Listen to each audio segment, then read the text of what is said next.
বড় রাজনৈতিক দলগুলো যে ভাষায় কথা বলছে সেইটা নতুন প্রজন্মের ভাষা না। মাথায় রাখতে হবে, গত 20 বছর ধরে 22 বছর ধরে কেউ কিন্তু ভোট দেয় নাই। দেশের প্রায় 6 কোটি তরুণ যাদের বয়স 35-40 হয়ে গেছে, তারা কোনোদিন ভোট দেয় নাই।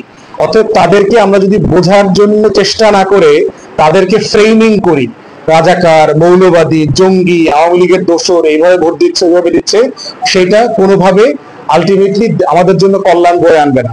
বরং হচ্ছে এটা অবজেক্টিভলি দেখা দরকার।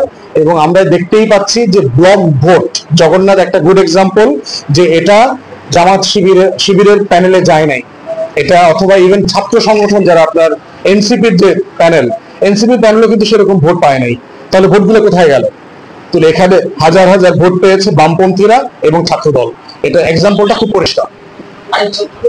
জগন্নাথ হলে 2000+ হিন্দু শিক্ষার্থীদের ভোট, এবং এই ভোটের প্যাটার্নটা যদি আপনি অ্যাসেস করেন, সেখানে শিবিরের প্যানেল পেয়েছে 10টা ভোট সর্বোচ্চ। এখন আমরা তো আমাদের দেশের মাইনরিটি ভোটিং প্যাটার্নটা জানি, তারা ঐতিহাসিকভাবে আওয়ামী লীগকে ভোট দেয়। তাহলে এই এক্সাম্পলটাই প্রমাণ করছে ভোট আসলে কোথায় পড়েছে। এখানে কিন্তু ছাত্র দলের ভিপি সবচেয়ে বেশি ভোট পেয়েছে। মেঘমোল্লার বসু একটা বাম জোট থেকে দাঁড়ায় আছে, সে ভোট অনেক বেশি পেয়েছে। তারপরে হচ্ছে ফাতেমা উমামা ফাতেমা, যে আপনার বাম ছাত্র ফেডারেশনের নেত্রী, তারা প্রচুর ভোট পেয়েছে। তাহলে আওয়ামী লীগের দোসররা ভোট তুলে কোথায় দিল? জামাত শিবিরকে তো দেয় নাই। তাহলে প্রশ্ন হচ্ছে এই অ্যাসেসমেন্টটা তো রং। এবং ছাত্রী হলগুলোর ভোট যদি দেখেন, সেখানে প্রায় কাছাকাছি। কোনো কোনো জায়গায় ছাত্র দল বেশ ভালো করছে, কোনো কোনো জায়গাতে আবার শিবিরের ছেলেমেয়েরা ভালো করছে।